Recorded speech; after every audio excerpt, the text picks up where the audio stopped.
அதிமுக பொதுச் செயலாளர் எடப்பாடி கே பழனிசாமி தலைமையில் மாவட்ட கழக செயலாளர்கள் ஆலோசனை கூட்டம் அதிமுக தலைமை அலுவலகத்தில் தொடங்கியுள்ளது. இதுகுறித்த கூடுதல் விவரங்களை தலைமை செய்தியாளர் ஜெயக்குமார் வழங்க கேட்கலாம்.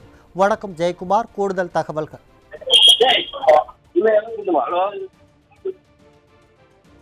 அனைத்து இந்திய அண்ணா திராவிட முன்னேற்ற கழகத்துடைய பொதுச் செயலாளரும் சட்டமன்ற எதிர்க்கட்சி தலைவரும் முன்னாள் முதலமைச்சருமான எடப்பாடி கே பழனிசாமி தலைமையில் சென்னை ராயப்பேட்டை அவ்வை சண்முகம் சாலையிலே இருக்கக்கூடிய தலைமை கழகமான தலைவர் எம்ஜிஆர் மாளிகையில் அனைத்து இந்திய அண்ணா திராவிட முன்னேற்ற கழகத்துடைய மாவட்ட கழக செயலாளர்கள் ஆலோசனை கூட்டம் நடைபெற்று வருகிறது.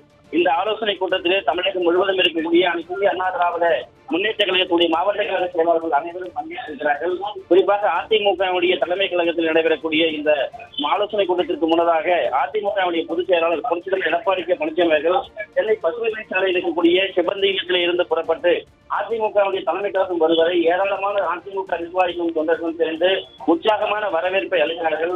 முன்னதாக அதிமுகவுடைய தலைமை அலுவலரான புரட்சித்தலைவர் எம்ஜிஆர் மாளிகையில் இருக்கக்கூடிய வளாகத்தில் அமைக்கப்பட்டிருக்கக்கூடிய அனைத்து இந்திய அண்ணா திராவிட முன்னேற்ற கழகத்துடைய நிறுவன தலைவர் புரட்சித் தலைவர் டாக்டர் எம்ஜிஆர், புரட்சித் தலைவி அம்மா ஆகியோருடைய பிரிவு நிலைக்கு மலர்தூவி மரியாதை செலுத்தியிருக்கிறார்கள்.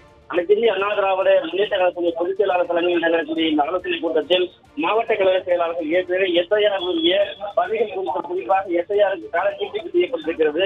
அதில் இருக்கக்கூடிய குறைபாடுகள் திமுகவினர் தற்போது எஸ்ஐஆர் மேற்கொண்டு வரக்கூடிய நிலையிலே அவர்கள் ஏராளமான அதில் இடையூறுகள் ஏற்படுத்தியிருக்கிறார்கள். குறிப்பாக அவர்களுக்கு இந்த இடையூறுகளில் இருந்து எப்படி களைவது, குறிப்பாக எஸ்ஐஆர் விண்ணப்பங்களில் இறந்தவர்கள், அதே போன்ற முகவரி மாற்றம் செய்யப்பட்டவர்கள், இப்படி இருக்கக்கூடிய அவர்களை எல்லாம் எப்படி முழுமையாக களைவது உள்ளிட்ட பல்வேறு விஷயங்கள் குறித்து அனைத்து இந்திய அண்ணா திராவிட முன்னேற்ற கழகத்தின் பொதுச் செயலாளரும் சட்டமன்ற எதிர்க்கட்சி தலைவரும் முன்னாள் முதலமைச்சருமான புரட்சித் தலைவர் எடப்பாடி கே பழனிசாமி அவர்கள் ஆலோசனை வழங்குகிறார்கள். இந்த மாவட்ட கழக செயலாளர் ஆலோசனை கூட்டத்தில் இந்த ஆண்டு, அதாவது 2025ஆம் ஆண்டு நிறைவு 2026ஆம் ஆண்டு நாளை தொடர்ந்து இருக்கிறது. இந்த நிலையில் மாவட்ட கழக செயலாளர் அனைவருக்கும் அனைத்து இந்திய அண்ணா திராவிட முன்னேற்ற கழகத்துடைய பொதுச் செயலாளர் புரட்சித் தலைவர் எடப்பாடி கே பழனிசாமி அவர்கள் இந்த புத்தாண்டு தின வாழ்த்துக்களை அனைவருக்கும் தெரிவித்திருக்கிறார். அதே நேரத்தில் பொங்கல் வாழ்த்துக்களையும் அனைத்து இந்திய அண்ணா திராவிட முன்னேற்ற கழகத்துடைய பொதுச் செயலாளர் புரட்சித் தலைவர் எடப்பாடி கே பழனிசாமி அவர்கள் தெரிவிக்கிறார். தொடர்ச்சியாக மாவட்ட கழக செயலாளர் அனைவருமே பூங்குத்து கொடுத்து புத்தாண்டு வாழ்த்துக்களையும் பொங்கல் வாழ்த்துக்களையும்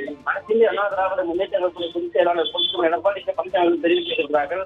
இந்த காலையில் கூட தமிழக மக்கள் அனைவருக்கும் அனைத்து இந்திய அண்ணா திராவிட முன்னேற்ற கழகத்துடைய பொதுச் செயலாளர் புரட்சித் தலைவர் எடப்பாடி கே பழனிசாமி அவர்கள் வாழ்த்து செய்தி அனுப்பியிருந்தார். அந்த வாழ்த்து செய்திலே கிடைக்கக்கூடிய இந்த ஆங்கில புத்தாண்டு அனைவருக்கும் மகிழ்ச்சியான, அதே போன்று அவர்கள் தேவையான அனைத்தும் நடத்த வேண்டும் என்று அந்த வாழ்த்து செய்திகளை கொடுத்திருந்தார். குறிப்பாக அனைத்து இந்திய அண்ணா திராவிட முன்னேற்ற கழகத்தில் இருக்கக்கூடிய நிர்வாகிகளாக இருக்கட்டும், பொதுமக்களாக இருக்கட்டும், மலர்கின்ற புத்தாண்டு மகிழ்ச்சியோடும் உற்சாகத்தோடும் தமிழக மக்கள் அனைவருக்கும் இதயம் விளைந்த இந்த புத்தாண்டு வாழ்த்துக்களை மகிழ்ச்சியோடு தெரிவித்துக் கொள்வதாக அதிமுக பொதுச் செயலாளர்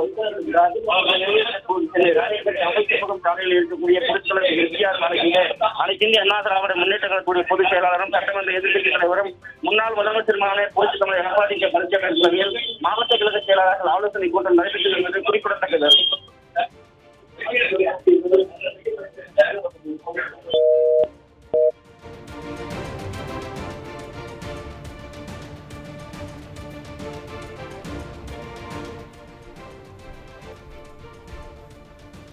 தகவலுக்கு நன்றி ஜெயக்குமார்.